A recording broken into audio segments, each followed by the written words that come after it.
Hi, Casey. Casey. Bakit? Magandang hapon po sa lahat na nanonood sa Wawawin. Binabati ko po ang tatay ko na nasa Project 6. Hi pa, nandito na ako sa Wawawin. Binabati ko rin ang Livestrong, ang company namin. Maraming salamat po sa binigay niyong day off sa akin ngayon. Binabati ko rin ang anak ko na si Chanel, tsaka si Hasmin. Hi anak, andito na si Mommy. Tsaka yung mga relatives ko taga Pampanga. Binabati ko kayo. Hello po. Ikaw may baby na. Yan, Oo, Kuya Will. Dalawa na. Ayan, nagaganda ang mga anak ko. Ayan, kamukha ko. Ay, anak, andito na si Mommy. Si daddy nila, asan? Wala po silang daddy. Kasi po, 16 years old ako nang 16 ka. medyo na in love po. First boyfriend ko po kasi siya. Ano yung first baby mo? Girl po. Ilang taon na? 12. Malaki na. Yung pangalawa, Magpa-5. and Yeah. then, hindi kayo magkasama ng papa nila. Almost. Magpa-5 years na po. May pamilya na siya. Hi! Kung nasan ma kayong dalawa, hi. Kabay to.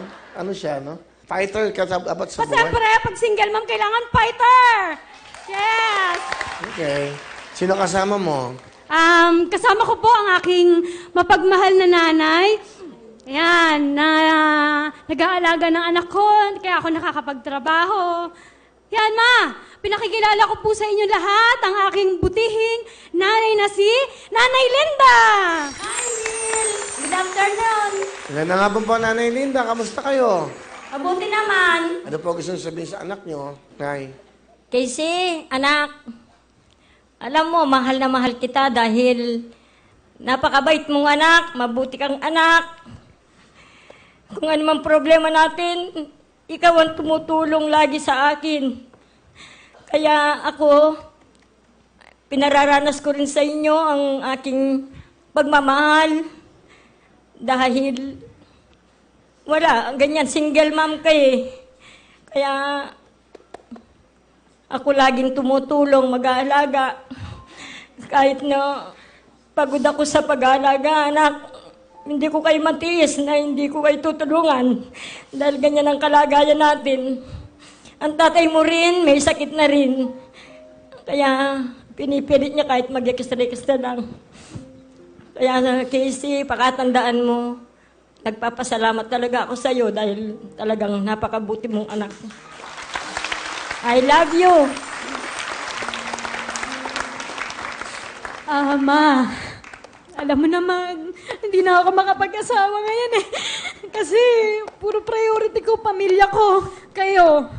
Laging anytime, laging every time, every day. Casey! Casey! Casey! Ayun. Pero ang laking pasalamat ko po sa Diyos kasi kung hindi ko rin dinanas sa mga to, hindi ako magiging matatag para nakikita kong kahinaan ng mga magulang ko. At least ako, binigyan ako ng lakas ng loob sa lahat ng mga bagay na dinadanas ko ngayon. Ngayon, Ma, maraming salamat. Alam mo yan, kaya ako ginagawa to kahit alam nyong hindi ako natapos ng totally. Pero ang lakas ng loob. Ang laki pasalamat kong binigyan ako ng Diyos. Sa pag-iingat, sa lahat. Kaya sa mga nagpipray po sa akin, maraming salamat. Ma, thank you very much. I love you so much kayo ni Papa. I love you rin, anak. I love you rin, anak. Wow, thank you po, Nanay. Ang galing nga. Tama siya, no? Pag umaasa ka sa anak mo, Casey, kuryente, Casey, tubig, Casey, panganang kapatid mo, Casey, pambang, Casey, almusal, Casey, pamalengke. Which is maraming ganyan po sa bansa natin. Maraming ganyang buhay. So, Casey, believe kami sa'yo. Palakpakan niyo po si Casey.